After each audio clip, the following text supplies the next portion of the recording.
Doha എയർപോർട്ടിൻ്റെ ഉള്ളിലെ വിഷ്വൽസാണ്. അതിൻ്റെ ഉള്ളിൽ ഉണ്ടാക്കിയിട്ടുള്ള കൃത്രിമ കാടാണ്. അങ്ങനത്തെ കാട് ലോകത്ത് ഒരേ ഒരു എയർപോർട്ടിലേ ഉള്ളൂ. അത് ഈ എയർപോർട്ട് മാത്രമാണ്. ഇതിൻ്റെ മുകളിൽ റൂഫിംഗ് ഉണ്ട്.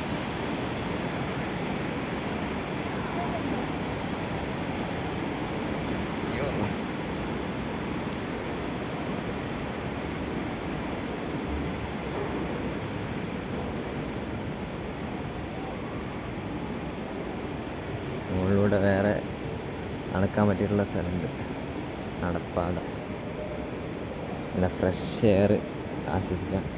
കുറേ ആൾക്കാർ ഇവിടെ റെസ്റ്റ് എടുക്കുന്നുണ്ട്. സുഖത്തിൽ കിടന്നുറങ്ങാൻ പറ്റും.